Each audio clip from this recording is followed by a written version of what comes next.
This segment of the Bass Kayak and Beers podcast is sponsored in part by Dark Horse Tackle. Go to darkhorsetackle.com and use promo code BKB5 to save an extra $5 when you build your own box. Douglas Outdoors. Serious rods for serious anglers. Norsk Lithium. The lithium kayak battery you need is just a click away. Go to norsklithium.com.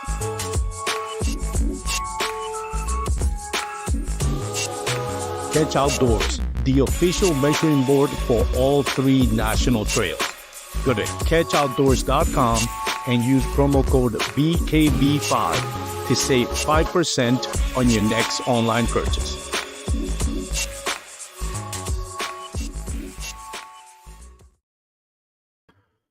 There we go. How is everybody doing? Hope everybody's having a great, what is today? Thursday, April 4th, I think it is. So anyways, we got a great episode for you today. We got Bryan Scarberry.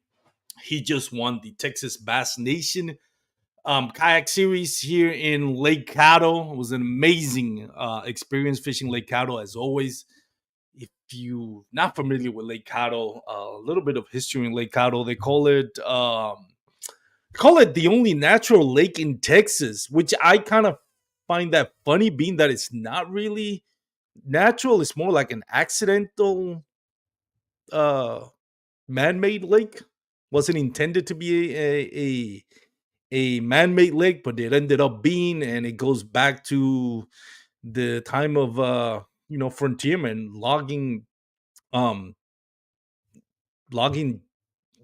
literally logging, what do you call it, just logging um trees down the I think it's the Sabine River, further down, and it created this huge log jam. I think it was like 18-mile long log jam that eventually blocked access to the water and ended up flooring this area where the Caddo Indians used to live, and then they had to relocate the Caddo Indians.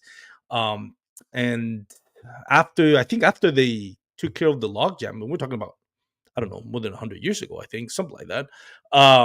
Then they realized they kind of had to like dam the place because it was already full, and it was already a man-made by accident lake. I'm being not very specific on the details, but I read up on it. It's really interesting. But I've always find it interesting when people say it's the only natural lake in Texas, and I think that's a loose term of the word natural lake. It's more like an accidental lake. But either way, it is an amazing lake. It is the only lake in Texas that it's just like a swamp full of cypress trees. Very intimidating to fish for the first time if you never fished for it, because everything looks like a great spot to fish. Like, where do you even start? Where do you even break it down?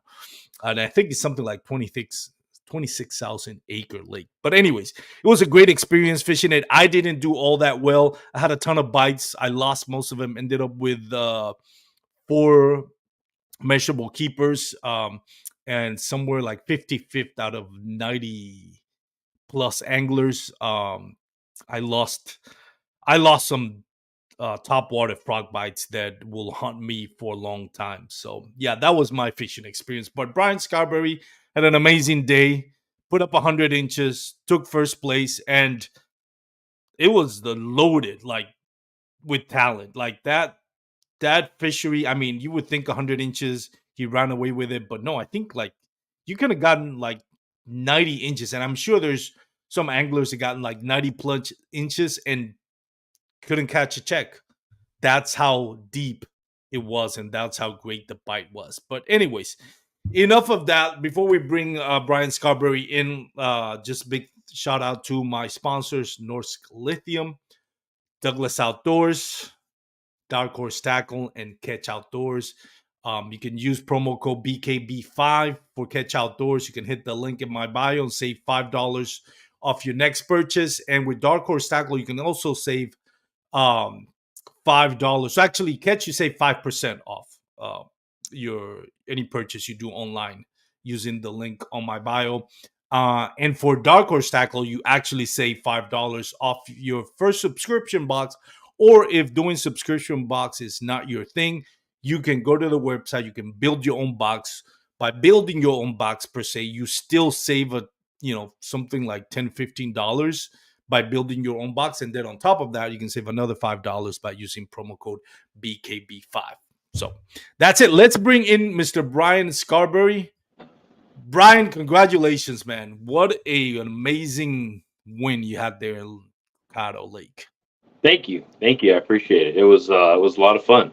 And I should mention, you didn't just win the Texas Bass Nation. Shout out to East Texas Kayak Bass Series. I know it's East Texas. It's run by Lance. God, I forgot his last name. Lance McWhorter. Yes. A great tournament out of East Texas. And anybody out close to East Texas should definitely check out that tournament. But yeah, man, that's a nice checks you got there for both tournaments. Congratulations again. You almost got Big Bass 2 of the day. You came short. You got like a 23-inch bass. But the second place, I forgot the gentleman, Desmond James. Desmond James. He got biggest bass, and I think it was his 23 and a quarter, right? And 3/4. And 3/4. I think there was a 23 and a half caught as well. Oh, so you didn't even get second place on Big Bass? No, I would have been like third or fourth. Really? Yeah. That is amazing. Speaks the numbers were insane. Like you were saying, it took I think 94 inches to cut a check. 94 inches to cut a check on a top 10%, which was like the top 9 or 10, I think. I think it was 10. Yeah, I think top 10. I think they did 10. It might have been 8, but either way, it was 94 plus inches to cut a check, which is insane. I had a feeling Caddo was going to turn on and start fishing good, but for that many people to do well, it was surprising. Let's talk a little bit about that, because you say you were expecting it to do great, but for you, it didn't really start off that way. We wanted to talk about pre-fishing, because you spent the whole week there, but you saw some things that a less experienced angler would probably the pre-fishing experience would probably be a detriment came tournament day. Tell us about pre-fishing. How long did you pre-fish, and what was your experience pre-fishing that lake? So I went to the Classic on Sunday up in Tulsa, and I left there about 7:30 or 8 after the weigh-in and just drove straight to Caddo. Took a little nap on the way. So I got to Caddo about 9 in the morning, and I just went straight to my first ramp and just fished for a couple hours in the morning. I still had to do some work, obviously. And so when I got there, it was still raining, and I was able to get a couple of bites. But it seemed like I went back and then came back later in the day, and you could see that front come through, and it was like a blanket was pulled off. I mean, it was solid cloud cover and went to bluebird sky like in an instant.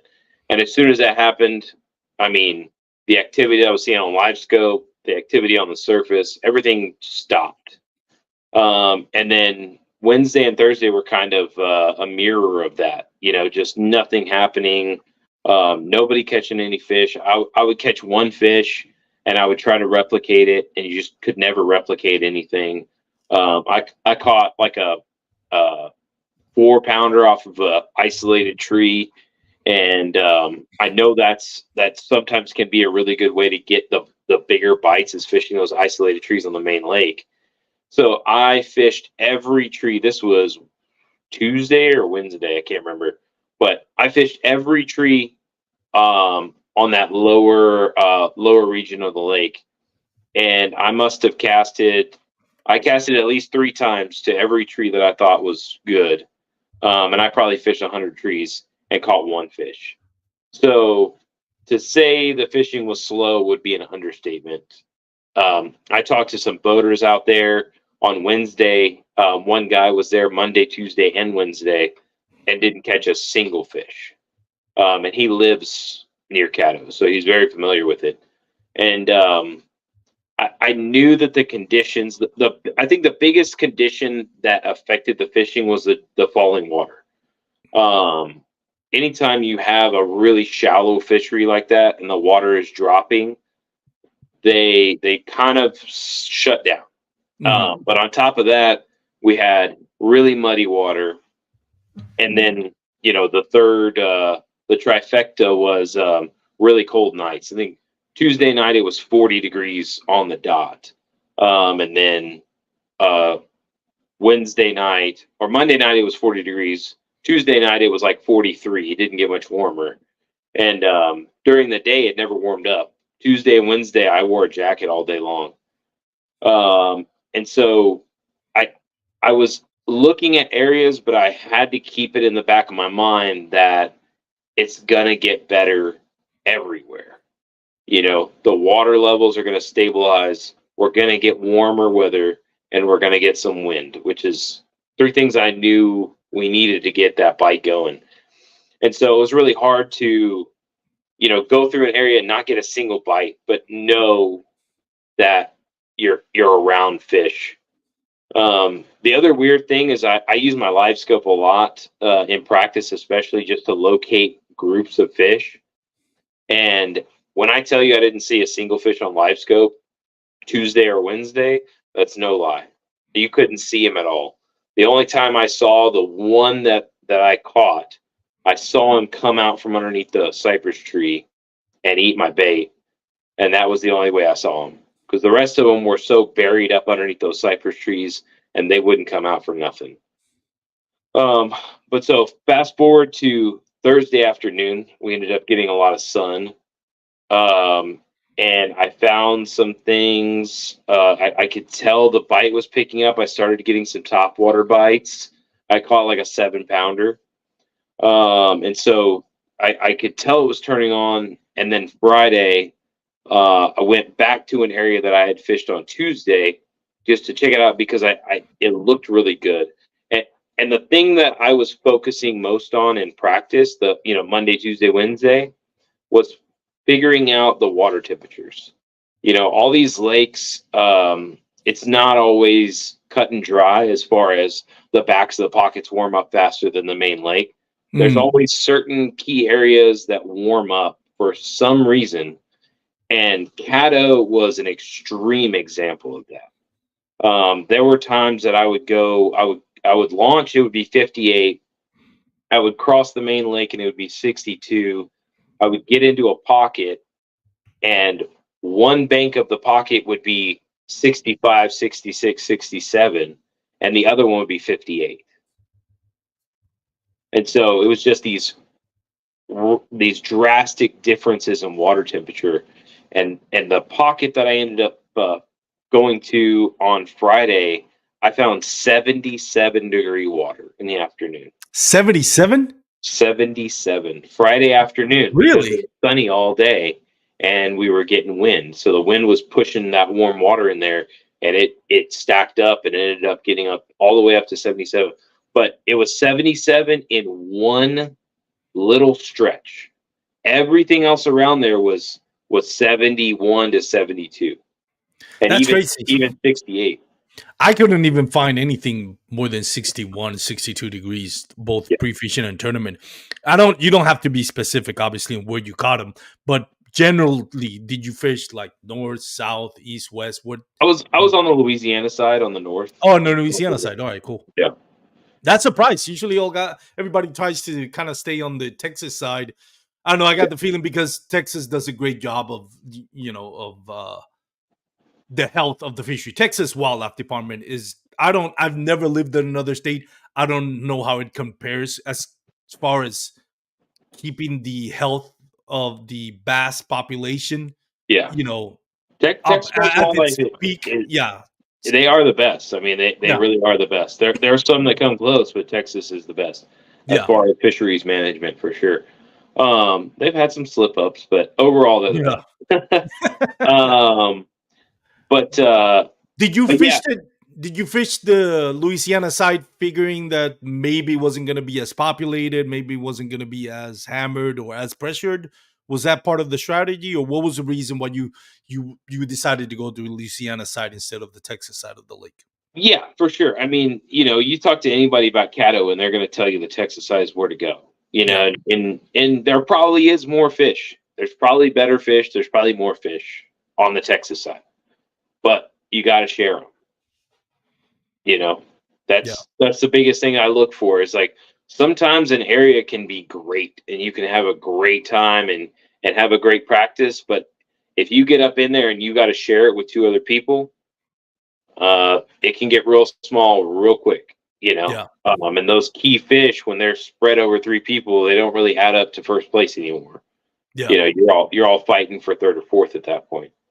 That's a good Uh, point. Yeah, and so a lot of times I try to do that, and to be honest, the pocket that I ended up in had a bunch of boat pressure. Friday night, they had a Friday night tournament, and there was a boat. When I got off the water, there was a boat pulling up in there and starting to fish for the Friday night tournament.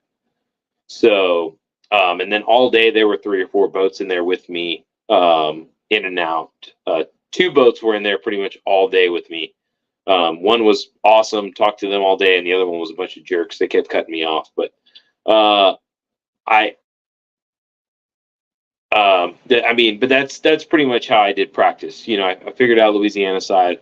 I don't know if you want me to talk about tournament day yet or not.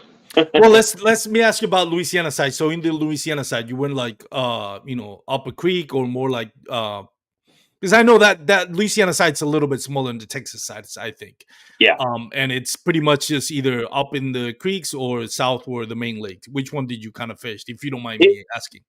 so on the north end of Louisiana, they have James Bayou, which is Yeah, a really big, wide creek arm, yeah. and I was fishing two small spawning pockets up in there. Were you catching spawning bass? I didn't see a spawning bass either in pre-fishing or tournament. I don't know that a lot of people did, but I'm assuming, I mean, the Texas side was not even, it was probably, I mean, the areas that I fished and pre-fished, I pre-fished the north side, ended up fishing for tournament day the south side, and I couldn't find temperatures more than 61, 62 degrees. I'm assuming just in general, the Louisiana side, which kind of makes sense because the Texas side is the one that's receiving all the pretty much all the, that's where the water is coming in from. Like, Yeah, right, I think it's a Sabine River. Is it? Is I it think not? so. Yeah. Excuse me. Oh, And then but so that's it kind of that's makes sense. The Louisiana is warmer. but that's what I was saying. So Louisiana wasn't warmer on overall. Um, Really, that there was so much water going through Caddo right now. The whole lake was all the same water temperature and all the same water clarity, except for these really small areas for some reason, and Yeah. I don't know why. It could have been the protection from the cypress trees. It could have been a underwater spring. I can't tell you why, but I tell you there was an area on the Texas side right there near Tucker's, and it was a bank, probably maybe a 50-yard stretch. On Thursday, the water temperatures were 68 and 71. Wow. But that was the only, literally, I mean, if you got out of that stretch and tried to go to the other side of the lake or the other side of the bank, or, because they're just canals over there. Yeah. I mean, if you got out of that little area, the water temperatures tanked immediately down to 62, 63, real low 60s. But that's what I was keying in on in practice, is just trying to map as much of the lake as possible. We're in a kayak, we can only do so much.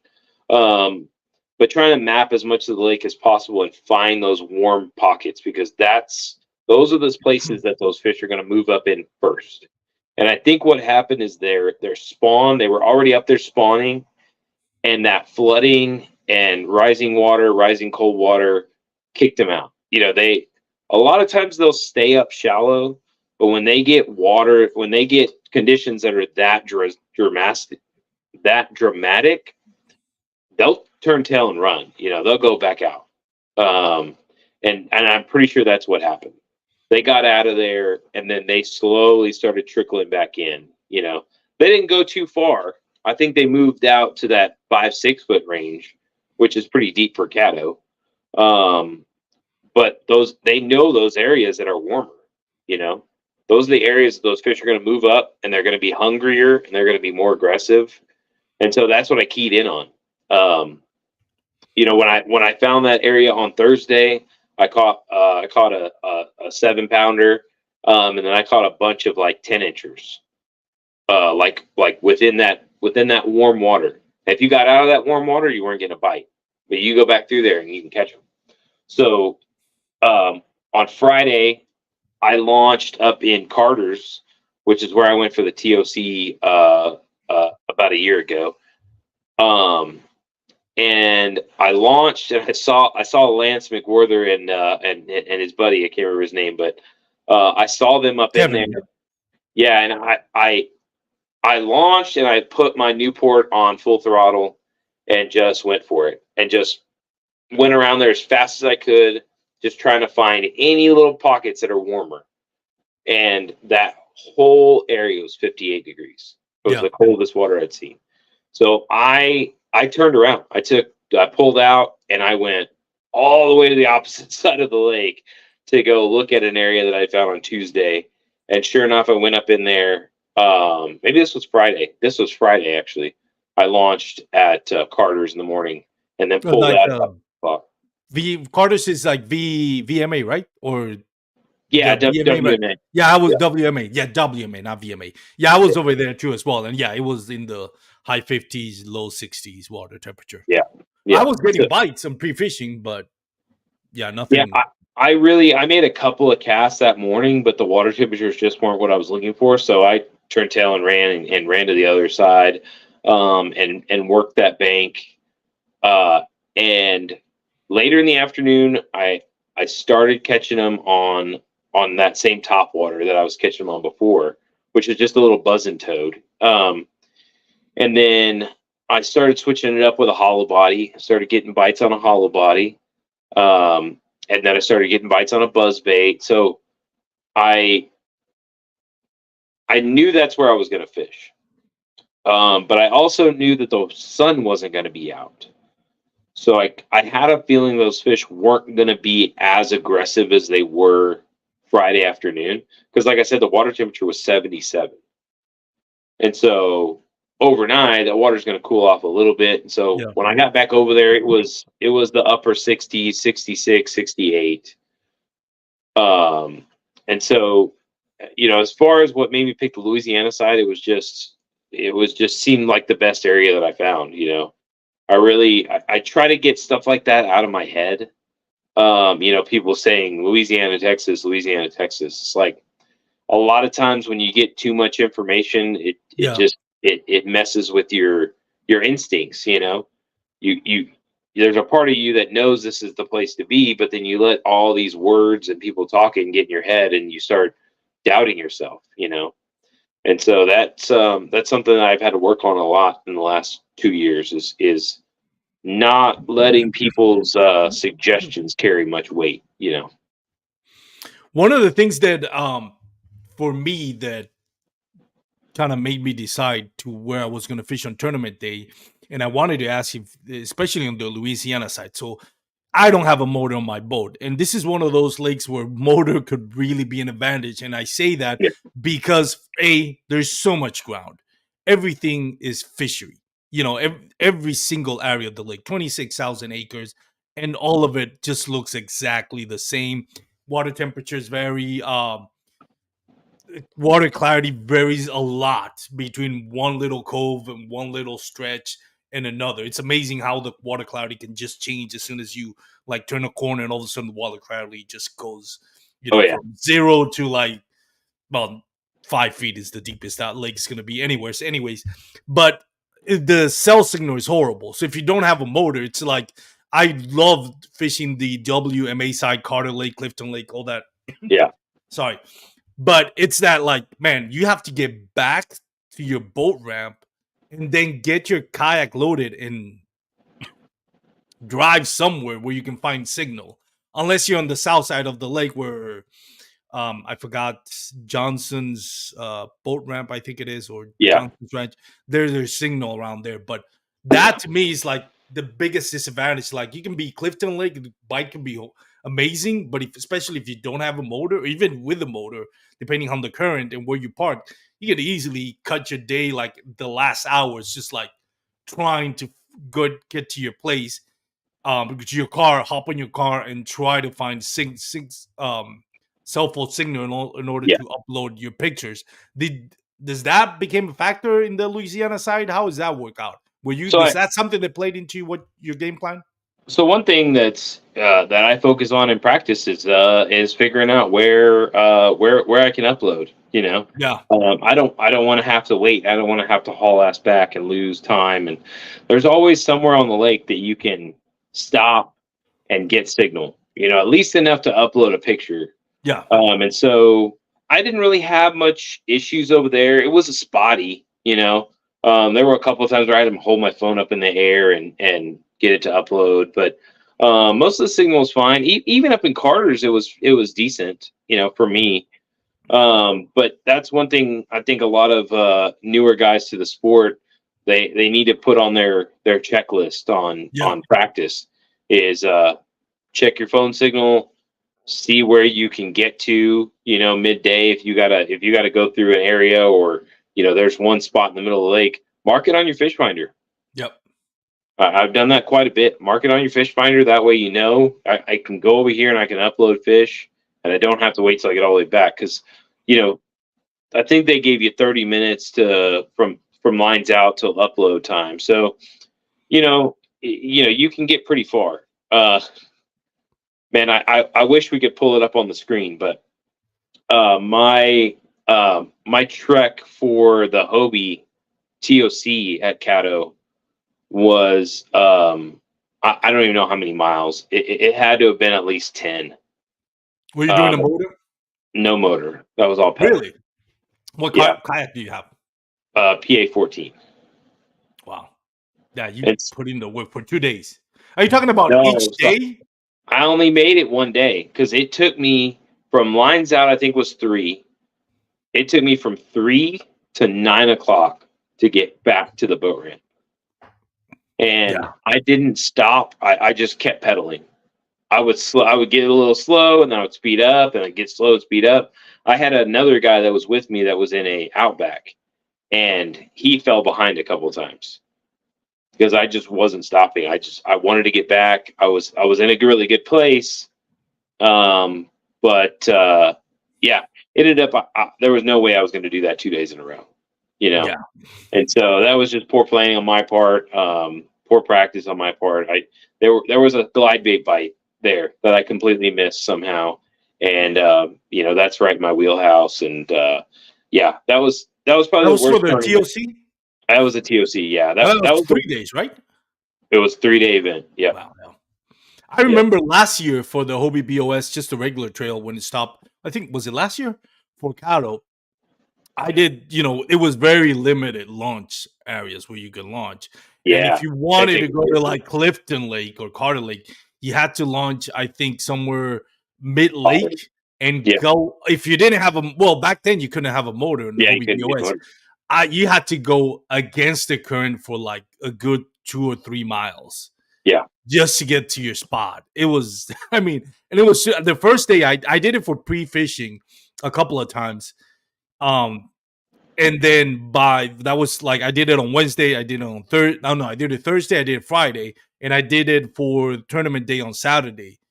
And I caught my 5 fish. A Sunday, I was like, "There's no way I can physically make it up there and come back." Yeah. Like I have to find. At that point, I wasn't in the running for the money. Anyways, I was like, even with like 76 inches, I was like 150th, which goes Oh, to yeah. show you how great that lake is. You have a 76 inches, you expect to be in the top half.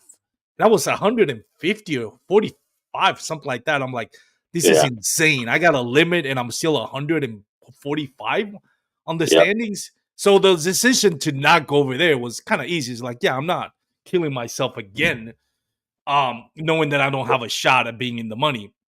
But either ways, that is a lake that it's like you said, it has its intricacies outside of just your normal let me find bass and let me fish, which is Yep. kind of sad. You never want technology or those kind of things to take precedence in your tournament fishing experience. But the reality is we're a slave for our own devices. You know, we need we need our cell phones to upload the pictures and all that. We need to get back at the ramp at certain time. We need to find cell signal to upload. So it is part of the decision making on whether you want to fit where you're going to fish or not, especially if you don't have a motor. For this tournament, on did you have a motor on this Yeah, one? I did, and I think Caddo I think is more accommodating to people with no motor, to be honest, because there's a lot. The When boat you get ramps to on fish, that yeah, lake, yeah, the boat ramps on that lake are very well spread out.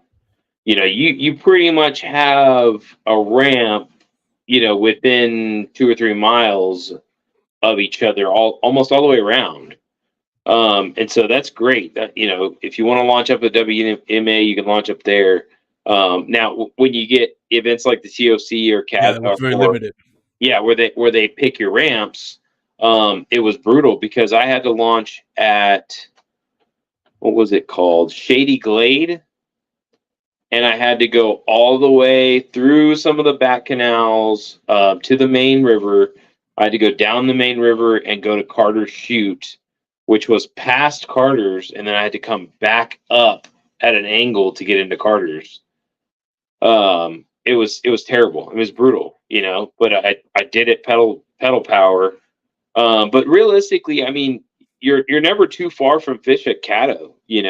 Yeah, Like you said, I mean, it's a target rich environment. You can even if you were in a bass boat, you could put trolling motor down at the boat ramp and start fishing, and have a chance. It's just you got to come across those groups, and I noticed Caddo got a lot of pressure. It has a lot of pressure right now, yeah. so finding the bait that they want on that day is super important when you have a lot of pressure. It's more It, important than area. it is also what I like about that lake. It's a pretty straightforward lake for the most part. It's like find a cypress trees, which is everywhere, and just kind Yeah. of flip a soft plastic bait or top water frog, and that's it. It's like, it really simplifies this the way you're gonna fish. The what I do think it really tests your casting skills and your skipping skills. Like Yeah, for sure. that's the beauty of Caddo Lake. Like, yeah, there are bass everywhere, and there's a lot of them. There's big bass, and it's in principle it's simple. Just cast into a cypress tree and you'll get them. Yeah. But casting towards the cypress tree and which one, when you have literally millions of them, it's always kind of like the key. And what I've noticed, it's like they're really finicky bass. Like you Mhm. can't just lob a soft plastic, as soon as it's hit the water, you can see them go and Yeah. disappear. Sometimes, Like yeah. you just have to either, cast, if you're gonna lob, you're gonna log way past it and then bring it in or learn how to skip. Because otherwise, if you say, okay, that's the spot and just throw it in there, that splat is gonna completely disappear all the bass. You will see them go. Oh You'll see yeah. the wake of Yeah. them just disappearing. It's like, golly, it's soft plastic. Yeah, they know. And what's really funny is I fished a lot of ponds over the years. Obviously, I just fish a lot. And I've noticed some of these ponds that I used to fish were had a lot of pressure. And you could throw little bitty plastics, and as soon as they hit the water, those bass would turn and run. Yeah, But the funny thing was, if you threw a big old swim bait in there, they would go towards it that's crazy.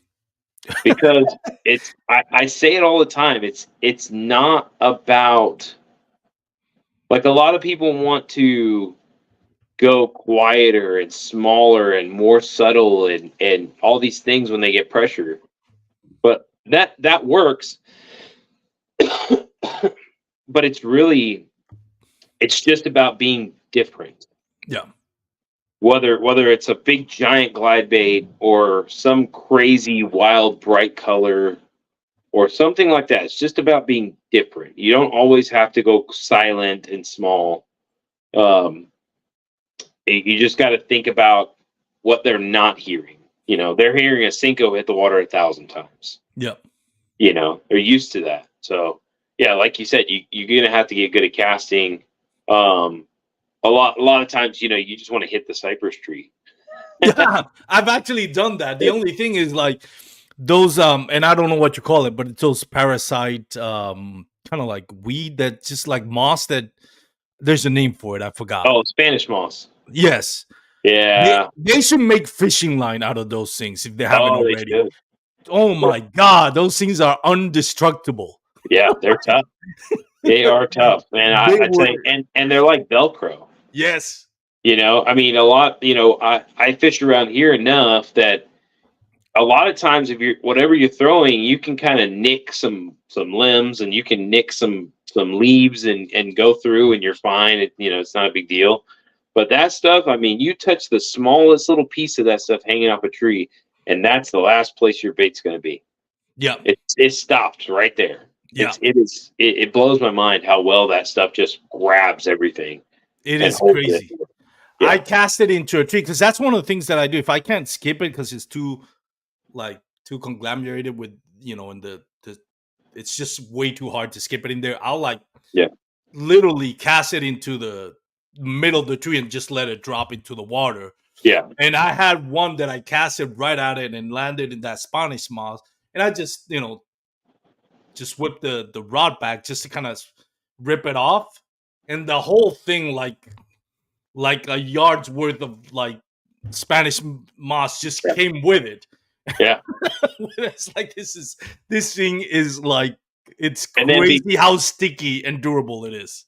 Because the It's water annoying. had flooded, a lot of those cypress trees right up against the bases, like if you tried to cast around the tree and bring it Yeah. by and get real close to the tree, you would catch those pieces of Spanish moss that were in the water. And those are And the they worst. were black, and they Yeah. were like cured, like Yeah. hardened. And I mean, yeah, like Petrified. you It's like said, petrified wood. Yeah. it took some force just to get them off your hooks, Yeah. It's crazy.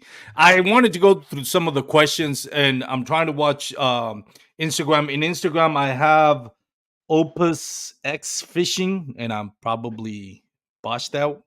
But he says, "Did you use a glide bait last weekend?" So, did you use the glide bait for either pre-fishing or tournament day? No, really, the conditions and the grass kind of deterred me from that. I throw the tiny clash a lot, and I kind of think back, and I think maybe I could have caught him with a tiny clash, but I threw it a little bit in practice and never really saw any activity on it. And just the things I was seeing on the water didn't really lead me to want to throw a big bait. Although I know that's a good bite at Caddo sometimes, I just think this time it just wasn't the right timing. Oh, by the way, that was Kevin. He just saw the comment. That was Kevin. We were rooming together on that lake, the one that asked question, Lance McQuarter's friend. Kevin, sorry, I didn't recognize your handle on social media. Oh, okay. Yeah. So let's talk about tournament day. So you ended up picking your place. Did you have to move a lot? Was there like a plan A didn't work, plan B, plan C? How far along plan A, B, C did you have to go to find them? And how did it kind of came about that you got all the fish that you got and eventually won? So, my plan was I had some pockets on the left side of the creek, and then that's where I had practiced, and I figured, you know what, I'll start in there. If I'm not seeing what I want to see, there's some other pockets that are very similar, close by, so I can go over there if I need to. I didn't have to go to anything secondary. I stuck to one pocket and made circles in that pocket all day long. How big was the pocket? What's the acre size? Like 1 acre, 2, 3 acres? It was maybe 4 or 5 acres. Oh, but it was like it was a big pocket with small pockets all the way around. okay. there were three main little areas where you could get way back up in there. And those were kind of the key spots, but there was one area that was very unique that I found on tournament day. I really didn't fish it in practice. I'm kind of glad I didn't. Um, but tournament day, I was like, we launched in the dark and we were able to fish a little bit in the dark. So I just picked up a buzzbait. I was like, I'm just gonna throw a buzzbait. It's loud. It might get some of these fish up shallow that are willing to, take a bite at something. And sure enough, hold on one second. It was kind of funny. I had fished through. There's this one section that's like open water, and then it's some reeds with a little bit of grass in front of them, like a little bit of that green stuff that's on the top of the water, Yeah.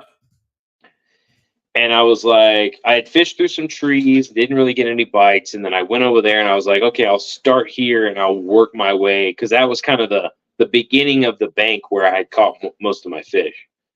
And so I started there, and about my third or fourth cast, I'm maybe 10 or 15 feet away from the reeds in the grass. And I'm reeling my buzzbait, and I see a fish come out of the water, grab it, and take it. And I'm like, it was just so early, and I didn't expect it. I kind of looked at it, and I had to be like, oh, wait, I need to set the hook, It was, the things weren't computing that early in the morning for some reason, but it kind of cracked me up about myself, that it was just the way it all happened. But ended up hooking that one. I think it was like a 17. It was a decent fish, it was pretty early in the morning, and continued on. The sun came up a little bit, so I switched to a buzz frog, something that was a little bit more subtle. And then I found there's a little like a little canal that goes to somebody's property, and right on the corner of that canal, I caught two, almost back to back. I kind of had to I had to make about 4 or 5 casts to get the second one, but caught two in a row. I think they were 17s, 18s.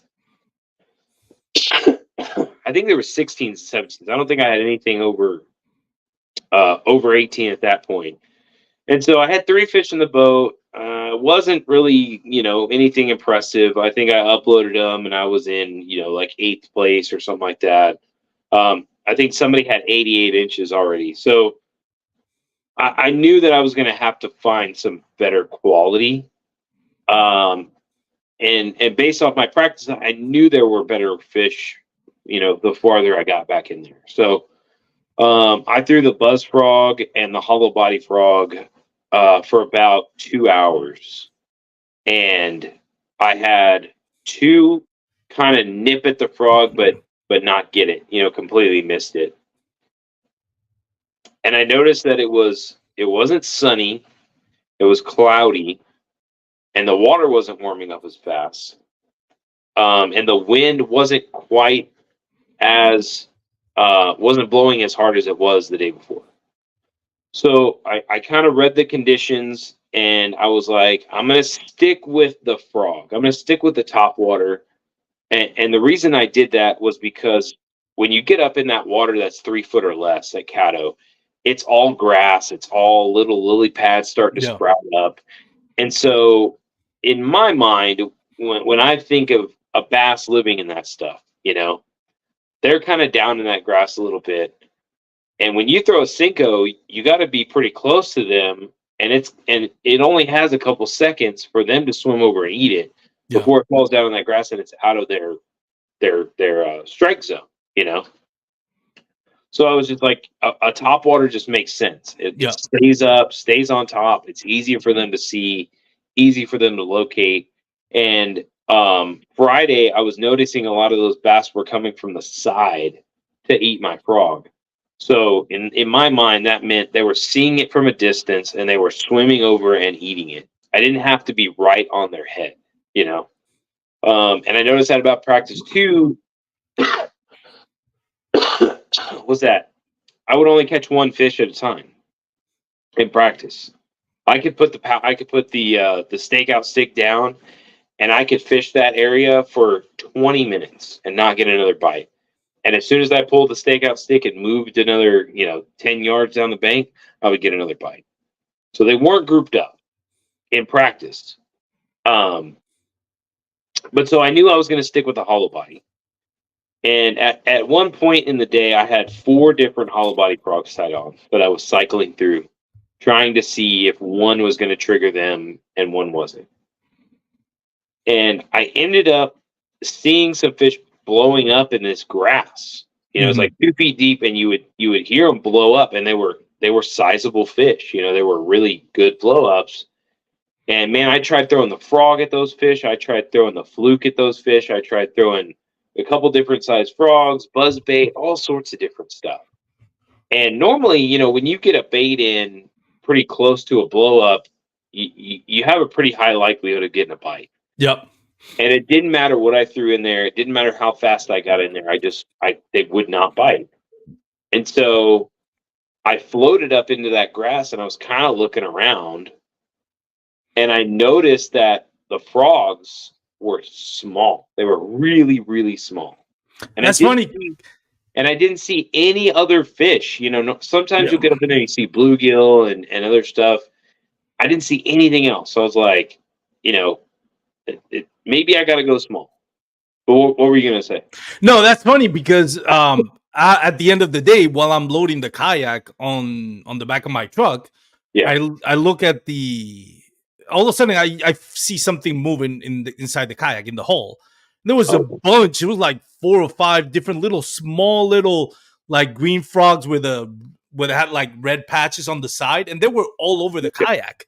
Wow. And I was fishing on lily pads, and I'll tell the story of my experience because it's kind of similar to yours, except I didn't land the fish. You did. But when I heard about how you caught them, I'm like, yeah, it kind of makes sense because where I'm assuming all those little frogs got into the kayak must have been when I was over there, because the beauty about it, and I'm not sponsored by Hobie, but if you have a Hobie PA or a Hobie, it's a great advantage at this lake. There was one part that there was this I don't know the angler's name, very nice gentleman. He was in not throwing shade on any brand, but he was in an old town, and he left the spot. And after he left, I was like, okay, let me go to that spot because that's one of a point that I wanted to go. Yeah. And as he's working his way down, he sees me going, and I can see him all of a sudden starting pedaling really, really fast. And I'm thinking that he's thinking, oh, he's stuck in the grass. There's no way he's going to get to that spot before me. But because the fins on a PA, it's not that not a propeller. Yeah, it's not propeller. You can displace all that grass. And I eventually got there before he did. And he kind of smiled. He says, I just lost a fish over there. I wanted to beat you to the spot. And he asked me, he's like, are you on a Hobie? I guess he didn't. I was like, how do you not recognize I'm a Hobie? But I'm assuming he's not that familiar with Hobie. He says, like, yeah, I have a fin drive. He's like, oh, that's why. So it is a huge opportunity. But going back to what you were saying is like, yes, my kayak was loaded, and I didn't even notice it until I was loading the kayak. They started jumping out of my kayak. I'm like, yeah, it kind of makes sense how Bryan won it. Considering that you were, most of your big bites caught on a little tiny frog. Yep. So when I saw that, I dug around in my box, and about 3 or 4 years earlier, I was at a gas station, and I saw the smallest hollow body frog I've ever seen in my life. So I had to buy it. Probably paid $12 for it, something insane, but I had to have it. So I've carried that thing around. Sorry. I've carried that thing around with me ever since then, and I've thrown it. I've caught some fish on it. But it's so small, it's really hard to throw. It's really hard to fish. But I was like, you know what? I'm gonna just throw it. And I grabbed my Senko rod, which is like a medium heavy. It's got 30-pound braid, and at that time it had some fluorocarbon leader on it. Took all the fluorocarbon leader on it, just tied straight braid to that little frog, and it casted it pretty well. It was a little bit of spinning rod. No, it was baitcaster. You throw a Senko a weightless Senko on a medium heavy rod? Yeah. Really? Oh yeah. Okay. Yeah. There's not much I use a spinning rod for. All right. That's interesting. Medium heavy on a weightless Senko on a tiny frog. I don't know how you cast it. But go Yeah, ahead. Go ahead. a Cinco casts great on a medium heavy. The tiny Yeah. frog was a challenge. It took some work to get it where you needed it to be. But I think it was the third cast I landed at 19. You know, But- my quality and the craziest thing was it went from you would think that somebody went in there and caught all the fish out of that pocket. You know, it was just dead. There was, they were blowing up, but you couldn't catch them. They just would not bite. And then all of a sudden, I tied that little frog on, and it was lights out. I was fishing behind bass boats. I mean, directly behind them. I caught the 23 20 feet from a bass boat. What you have that? I know you had a frog in your hand while we're Yeah, talking about it. Do you still have it with you? yeah. I was gonna kind of show a little comparison. Like Okay, go ahead. the Oh, I didn't. Sorry if I, you know. no, you're fine. Whenever I saw the time, but so this is like a regular spro frog, right? Yeah, Regular standard size we're all used to. This is the frog I was throwing. that is like 1/3 of the other frog. Yeah, I it's don't know super. how you cast it on a medium heavy rod. It was a challenge, but you just you get used to it. You gotta kind of like lob it, and it Yeah, always goes way farther left than you're used to, but it's doable. It was very doable, and I don't know if I would have landed those fish on a spinning rod. There are times where I throw little micro frogs on a medium heavy spinning rod, but I didn't bring a single spinning rod with me on tournament day, so I had what I had.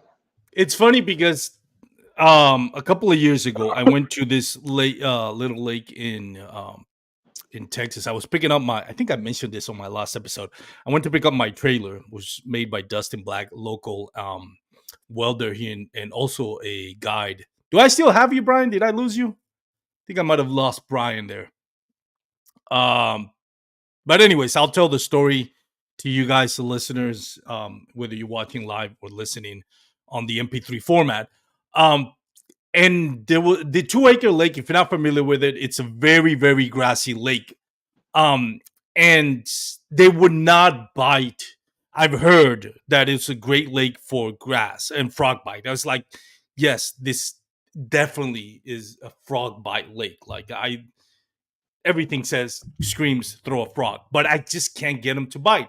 So I started throwing. I don't even know why I started doing it because at the time it seemed like a good idea, but a stupid idea at the same time.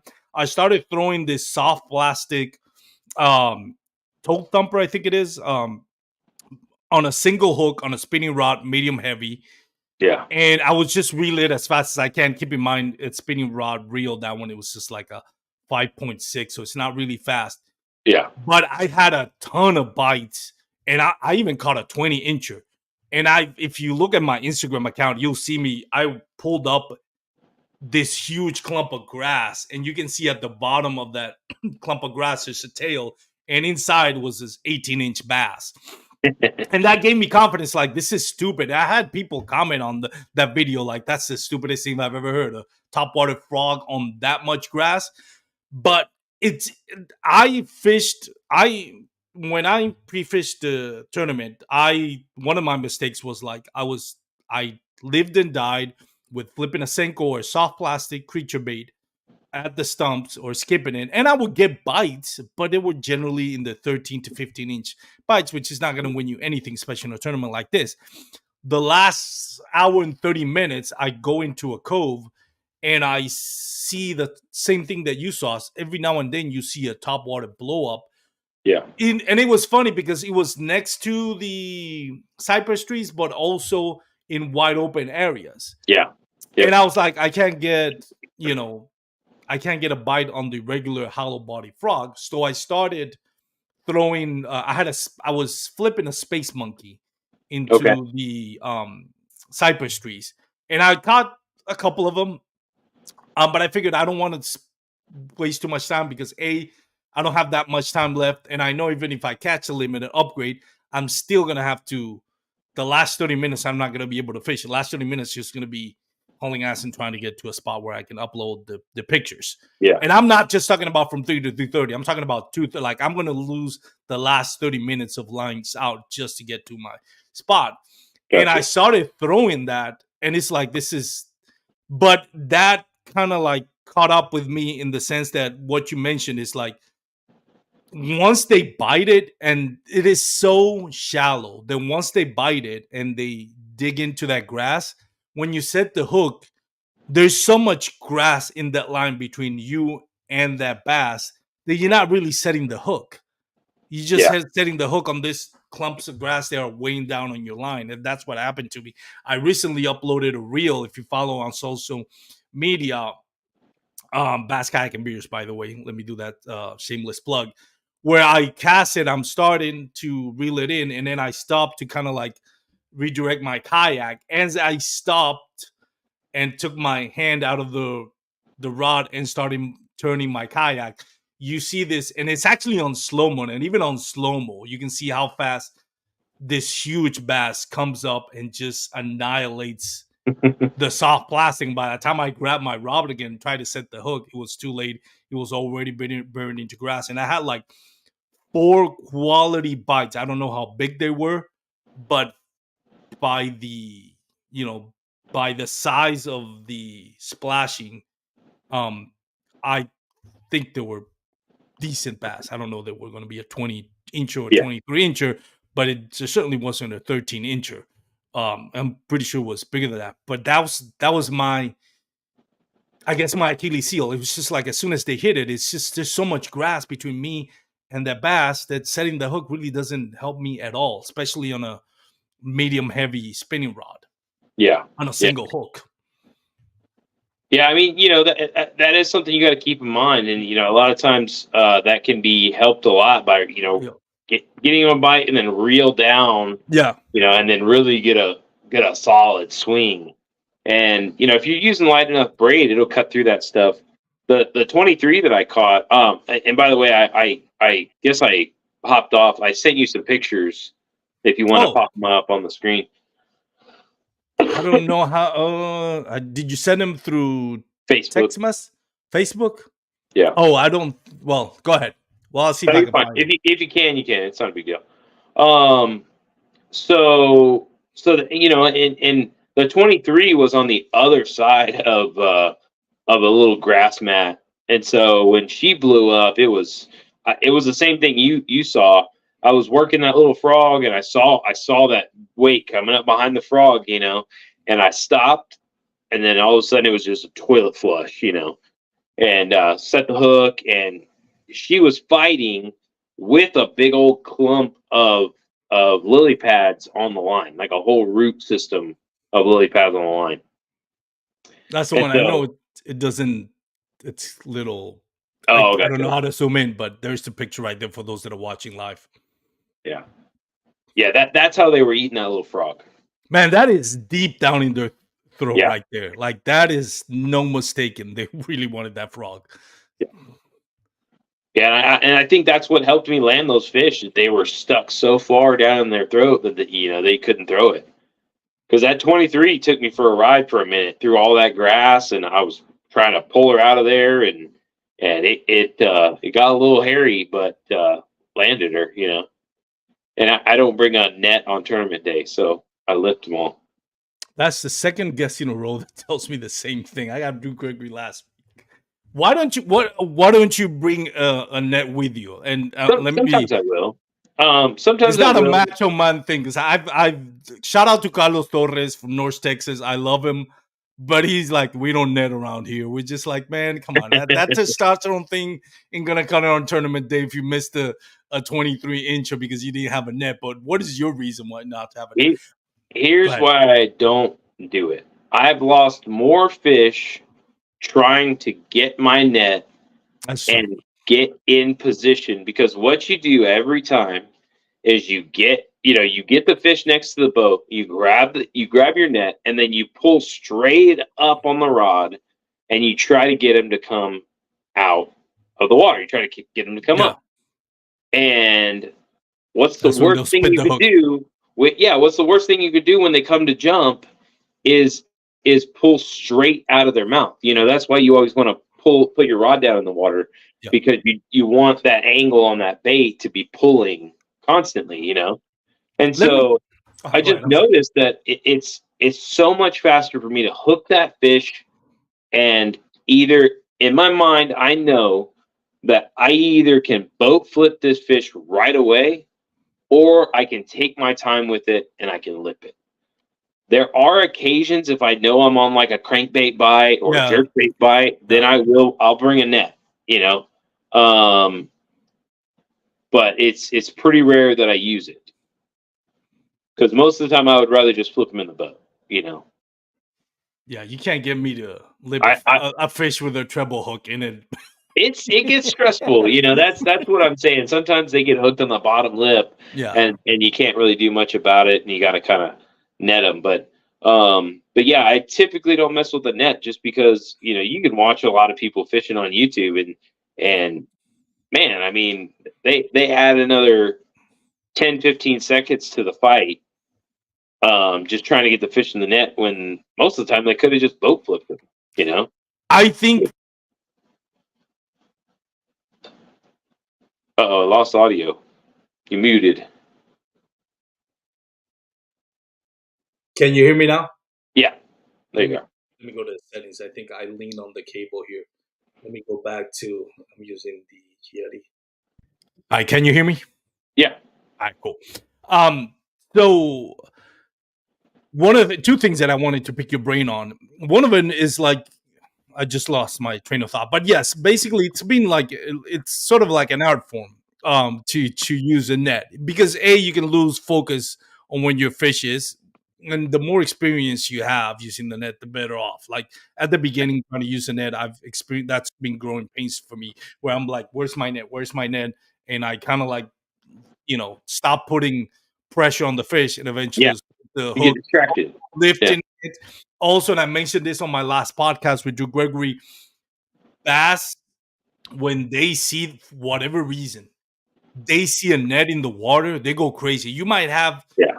the most exhausted bass, and you just put the net on the water, thinking, "No, he's exhausted. It's a big bass." As soon as he sees the net, he'll get a burst of energy Yep. and try to get away with you. They have phobia for that Yeah. net. So it is a little bit tricky. I would say, if you have a treble hook bait, I wouldn't suggest. That's another art form, lipping a bass, especially a big bass with Yeah. a treble hook in its mouth. But one thing that I also wanted to pick your brain on, being that you are an accomplished and experienced angler, when you were talking about this hook set, I subscribe to that theory. You don't want to set the hook, on an upward motion, but with Caddo Lake, I feel like it's a little bit different, just because, especially depending on how far away that Yeah. bass is, because there's so much grass, or there may be a lot of like cypress trees in between you and the bass. You set the hook, you allow them, the leverage. Yes, you avoid them from jumping and spitting the hook, but you also kind of like leverage them down to where they can get hung up, especially on the grass. Because it's not as bad now, because it's still early spring and grass Yeah. is emerging. But on a summer or early fall, when there's still grass, very thick grass, you set the hook sideways.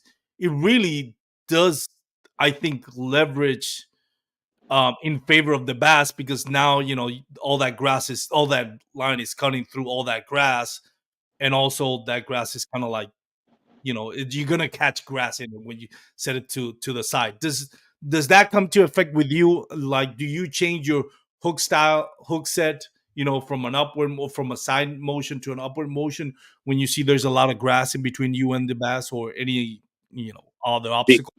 the only time that I change that is if I'm punching. If I'm punching, I want to set straight up, just because it's the way your line went in the water. It's the way Yeah. your line went in that grass. You want to set it straight up. Any other time, I set to the side, simply because you have more range of motion and you have more power twisting You're using than your you whole do. torso. Yeah, Yeah. your But core muscle. this, you just have, maybe 20 degrees of hook setting power, before you're on your seat. You can't go back any farther. Whereas, if I reel down straight, I got 90 degrees or even more Yeah, of sideways power. And that's another reason why I use longer rods. I use 7'6", 7'4", 8-foot rods. I use really long rods. For that reason right there, is that I can get that swing, and I can move a lot of line. And it doesn't matter what's in the way. I know that I can move enough line to where whatever is there, I'm still going to make a contact with that fish. that's a good point because again, there's a lot of factors, and you're totally right. My thought was always being like, well, there's a lot of grass. It's going to affect the motion. It's going to, affect the line. It's going to get caught in all that grass if I do a sideways movement. But again, you're more than accomplished angler. But I think you hit on something that's very true that I don't think a lot of people take in consideration.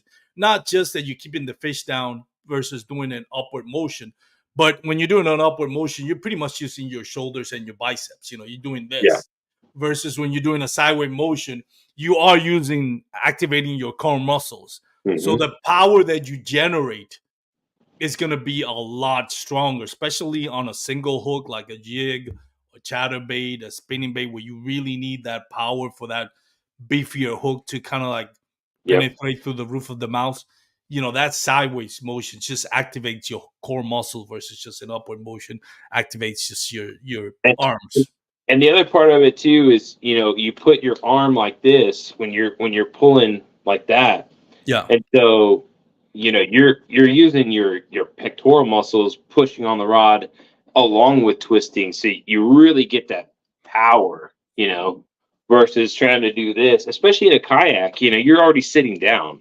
If you're standing up on a bass boat, you can lean back and you can put a little bit more into that. When you're sitting in a kayak seat and you're trying to set the hook, you can't lean back. You're kind of just stuck right there, and you got to hope you can reel fast enough to catch up to them if they run towards you. For me, being around grass, I mean, I don't think the hook set angle makes much of a difference, because it just, who knows if that bass ate that bait and went straight down, or ate that bait and went sideways, or which direction he went. There's really no telling. Um, you can't really predict that. So, I want to reel down on them. I want to move as much line on that hook set as I possibly can, and having the right line and rod for the situation helps a ton, yeah, I feel like, uh, a lot of times guys want to go with too heavy of a rod, but a lot of that hook set, you want to be loading that rod up so that if you set the hook and that fish runs towards you, you have that spring is loaded, so it's not just immediate loose tension. They have to run a little bit, and you can catch up to them. There's a little bit of leeway, a little bit of play in there to not let them shake it. So there's a method to the madness, as they say. But yeah, that's one of the things that I don't think a lot of anglers consider. That longer rod does give you a little bit of advantage. I think that's why you see a lot of like flipping sticks. I know with Douglas, most of their uh, yeah, branded absolutely, flipping sticks are gonna be like 7, 8 feet long yeah, uh, rods because of that. It's just you get that power. Like you yeah, said, you have to move. You have to on a flipping grass. You definitely have to do an upward motion to get them. yeah. But it And does place an advantage. the funny thing is, if you know about physics and stuff like that, it's the longer rod you have, the less power you have, the more leverage the fish has on you. Yeah, Because it's a fulcrum. But it's to me, it's not about power. It's just about moving as much line as possible. Because, like you said, sometimes they'll hit it and they'll swim sideways, and there's that little angle in your line. And if you don't have enough hook set, you're not actually making contact with the fish. You're setting hook on the grass, Yeah. and the fish doesn't even know what happened yet. Um, Which that's what I'm blaming it on myself. Probably bad hook set. By the way, for those that are watching and listening, whether on Instagram, Facebook, or YouTube, you have a question for a guest or for myself, please put it in the comments. We'll try to do our best to get it answered. Um, I know I've had you for an hour and 10 minutes now, Brian. I really appreciate your time to yeah, talk no about problem. all this. Um, Anything else that you wanted to add as far as tournament, how it shook up, and any other golden tickets? I will tell you, I think the top five behind me all caught majority of their fish on a Cinco. So the Cinco, I will say I did not catch a single fish on a Cinco just because my style has always been very power fishing, very aggressive, moving. If I'm not getting a bite, I'm doing something else. So one thing that I heard a long time ago was the reasons the pros are so good is that they know how to fail fast. And so what that means is you can figure out if that bait is the deal or not without wasting extra time. You're putting that bait exactly where it needs to be, and you're letting it sit there for the exact amount of time it needs to be to get bit or not. And you're not doubting yourself. And I feel like for me, if I'm fishing something that's moving, I can fish more targets in a 10-minute period than somebody with a Cinco. And so if I can fish more targets in a 15-minute period and I can figure out what I can throw quick to get bites in an 8-hour day, I'm gonna get more bites than that person throwing the Cinco. Yeah, that's a good point.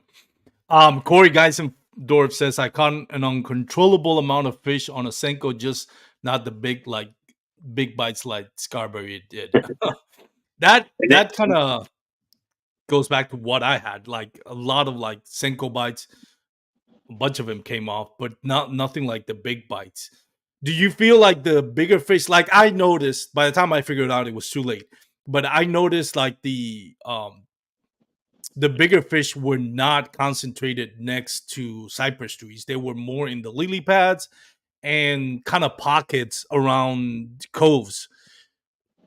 Your experience, on the tournament, would you think in your area that was the same thing? Like the bigger bites were not necessarily just sitting on cypress trees, or they're more in open areas? it had I only caught one. I only caught one that I would say was out kind of in open area. All the fish that I caught were pretty shallow. They were in areas that I couldn't get my kayak into. So there were cypress trees pretty much littered. And I was having to fish in the gaps between the cypress trees, but they had to have that grass that was growing up, above the water with the little green leaves. That was really a key. That had to be really close by, or they were in it. Um, Two of the biggest fish that I caught were in it. I mean, I paused that frog and let it sit there for a second, and then boom, they just blew up on it. And so I don't think they were relating to cypress trees. I think they were just relating to that shallower water. And anytime you get shallow at Caddo, you're going to get those trees are getting closer together. So although they were around cypress trees, I don't think cypress trees were necessary. I think it was just more about that grass and the Yeah, water depth. yeah, And that's what. Go ahead. talking about frogs versus Cincos, the bigger fish are always going to be more willing to eat a topwater year round Yeah, because they know that if something's on the surface, that's 50% less likely that it's going to get away. You know what I mean? Because it can't go up. It can only go down. So it might still get away, but there's a 50% less chance of it getting away and that fish wasting its energy. Yeah. It knows that if something's on the surface, I can pin it on the surface, and I'm probably going to catch it. Yeah, But if it's chasing it's something, cornering them to what's related to their frontier, right? Like yeah, it's like cornering them to a cove or a bank. It's the same thing. They corner it to the surface. yeah, Like exactly. piercing them. Exactly. Like a bluff wall. Yeah, They're going to push them up against a bluff wall where they can't go anywhere, and the surface is just that way. Especially at a place like Caddo, when there are no hard banks. yeah, Everything is flat. Those fish they can chase bait until they can't even get to them anymore. So they can't really use the bank to corral bait like they can in a normal lake. So I think that's why a frog works so well. It's just something they're used to. Obviously, I'm sure a lot of stuff falls out of those trees, yeah, and it's easy for them to see. It's easier for them to catch. yeah. Shout out to Peter Hooser on Instagram, My Chaotic Fishing. He says, "See you all at PK." And then Kevin says, "That's a great nugget of info. Thank you. I'm still learning for sure. I think we never stop learning for bass fishing. That's a beautiful thing No, about it." Corey. By the way, I may have to apologize to you. I said I think it's funny. I thought I saw Clifton Allen, and I say, "Hey, Cliff." Pat him on the shoulder, shook hands, walked off. And then as I'm driving back, I don't know for what reason, after and 2 hours later, I'm like, I thought that was, you know what? I think I just said hi to Corey thinking it was Clifton. I don't know why. I don't think Clifton was in that tournament. I didn't see him. that's Like a I thought, that's a pretty bad insult, man. I know. I That's a don't know deep which cut one right is there. insulted. I don't know, but it's funny because I was like, I don't know why 2 hours later I'm driving back home and I don't know why it popped in my mind. Did I confuse Corey with Clifton? And if it is, god damn, that's so embarrassing. I'm not saying either one should be insulted, by the way. I'm just saying, like, I thought it was hilarious. I was like, God, that's so embarrassing if I did that. I don't even still sure if I did. Corey, if I did, let me know. And again, I apologize. Oh, so it was. It says, was good to see you anyway. So I did. I did say hi to Corey, thinking it was Clifton. My excuse for it was the last time I saw Corey was on Slay Nation about 3 years ago, and he had this big, thick beard. And the last time I saw Clifton was a month ago, a couple of weeks ago, at the Ray Roberts, and he trimmed his beard. And I see Corey, and Corey had trimmed his beard, at least a lot trimmer than I saw him the last time. That's why I thought at first it was Clifton. And then I don't know why it clicked 2 hours later. That's the funniest thing about it. Hey, Like, why am all I those thinking about bearded this now? East Texas dudes, they all look the same. I don't want to say that, Sure. but I'm not gonna say you're wrong. Either ways, Bryan, thank you so much for taking the time to come onto the podcast. I know I've had you for an hour and 17 minutes. Feel free to plug in anybody you want to sponsorship, anybody you want to thank. I know you also make some pretty epic glide baits. I bought some of your glide baits. I'm Yeah, hoping that they land me some big fish in PK in this tournament that's coming up. But plug that's the place in. to throw 'em. Yeah, Yeah, man. Right now I'm kind of sponsorless, so I'm just kind of hanging out, just doing my thing, and seeing if something comes along the way. But you know, there's just I think you hit on it a little bit, but Hobie the Hobie 360 drive, there's really no substitute, and I can tell you without a doubt I wouldn't have caught those fish without it. So that's the biggest thank you. Thanks to my wife, obviously. She stays here and holds down the fort while I go fish for a whole week, and means a lot for sure. Um, Corey said, "Let's go to Brownwood." He needs a redemption. That's what this tournament was for me. I went in there. The TOC was very rough. I had you some got sixth place though. It can't be that rough. no, not a Caddo. I didn't even finish the last day. Oh, okay. I Yeah, thought you got which one did you get sixth place on the TOC? Eufaula, Alabama. Eufaula. Yeah, that's right. That Yeah. was Eufaula. My bad. Yeah. But yeah, there was just some personal things going on, job stuff, and I was just not in a good place mentally, and I've turned things around a lot. I've gotten a lot better in the last year, and I feel like that Caddo event was always just kind of lingering over my head. So this was really important for me to go out there and prove myself to myself, and make it happen. So it meant a lot. Yep. It says Corey says you whooped as that time around. Awesome competition. You did, man. It was. Let's take a look at the standings real quick before I I let only you won by go. a quarter inch, guys. I Like, know that. it was That's. close. Let me. This is the East Texas because I couldn't find for whatever reason on Tourney X. So this might be a little bit different on for the what is it, the East Texas Texas. Bass Nation, but this is the standings for East Oh, Texas Texas. Bass Nation. Yeah. It was pretty You much the same. Yeah, it was pretty much the same. let me oh no, I did stop sharing. My bad. I should have done. Let me go back to it. Sorry about that. I did stop sharing. Um Real quick. Let's go back. You got 23-inch, 1975, 1925, 19 and the 1900 inches. Which last year in the Hobie B.A.S.S, nobody got to 100 inches. You definitely got to 100 inches. And Desmond James, shout out, he caught a monster 23 and a quarter. Yeah, Michael Cates, yeah, you're right. Michael Cates did catch a 23 and a half. Look at that thing by Desmond James. That Yep. is a certified stud.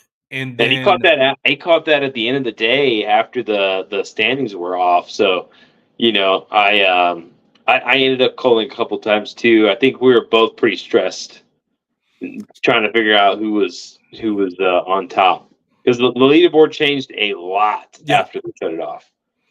And by the way, Corey Geinson Ford, shout out to Corey. Corey, you got 11th place, buddy. 19 and a quarter. I think the last one to getting the money was probably Dwayne Taft, 93 and a quarter. That is crazy. Eric Simeon, 94 and a half. You imagine having 93 and a quarter and not catching a check? Usual suspects: Brian Howell, Guillermo Gonzalez, Adam Bryce, all the way from Tennessee. I was surprised to see Adam, but nice surprise to see Adam over there. Jeff Isham, Philip Man, Wyatt, I Michael. saw Go ahead. I saw Adam at my ramp on Friday, and he said he was on some pretty good fish. And so I was like, well, I really, Friday afternoon, I was just going for points. I didn't find anything that I thought was going to win it at that point. I knew I was around fish. Um, and Adam said he was on some really good ones. So I was like, well, if I see Adam, I'll kind of stay out of his way and, let him do his thing, because he's on something better than I am. And, just kind of worked out. Sometimes that, that little bait change is what it takes, Yeah. Yeah, definitely. I wish I have a small frog. I think it's the jackal. It's a little bit smaller than the toe thumper. I think it's the other one that I have. I couldn't Yeah, get a the bite on Kiara. the thumb. Yeah, I couldn't get a bite on the thumb thumper. Those bigger frogs.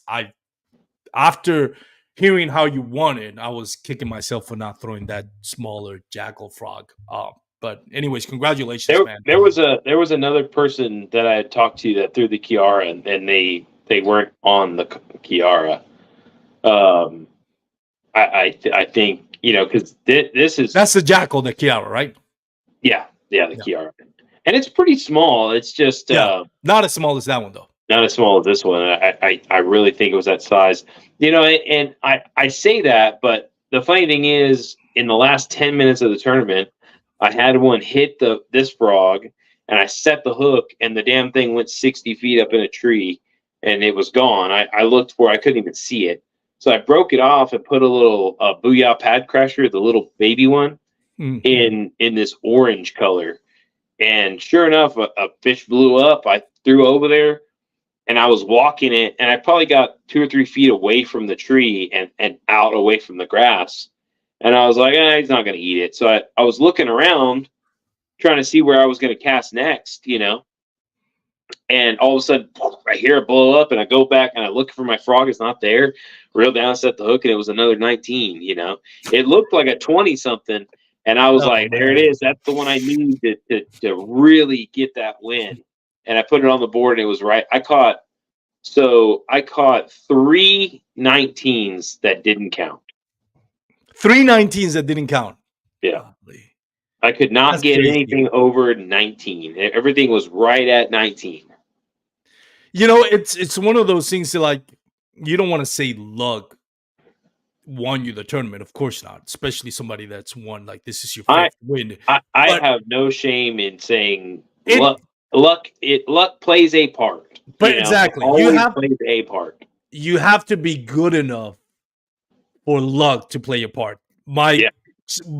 what we're talking about, you were at that where you needed that 19, but all those that you got before that 23 incher, and those that you caught before that were no luck. It just so happened that one was the lucky one. But again, you had like a couple of 19 inches that, so even if it wasn't that one, it was another one, I guess.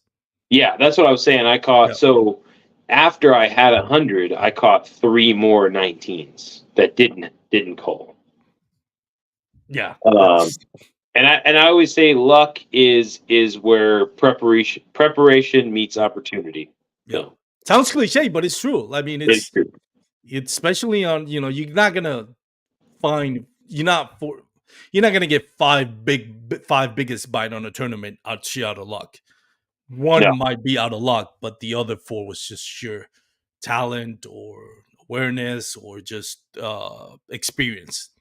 By the way, shout out to Michael Cates. He's had a resurgence again. I know Michael Cates. For those that don't know, he was one of the OGs when it comes to the TLC. When the TLC was still not officially on the Hobie B.A.S.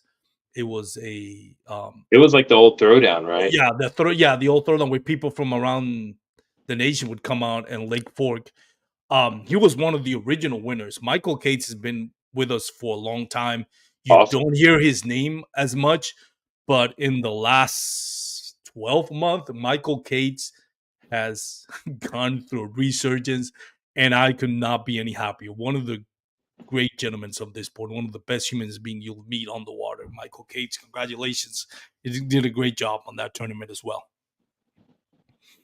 All right. So again, Bryan, thank you so much for joining on the podcast. I know I keep saying thank you for taking your time, but we'll leave it at this. For those out there watching or listening on the MP3 format, remember you can subscribe to our channels, whether it's Facebook, YouTube, or Instagram, Bass Kayak and Beers. If you listen on Apple Podcasts or Spotify, you can leave us a review. Rate the show. We would really appreciate it. It does help with the growth of the podcast. Go check out our partners, Norsk Lithium, Douglas Rods, Dark Horse Tackle, and Catchboard. If you're going to be on the water, wear your PFDs, everyone. Have a great day. Peace out. Thanks.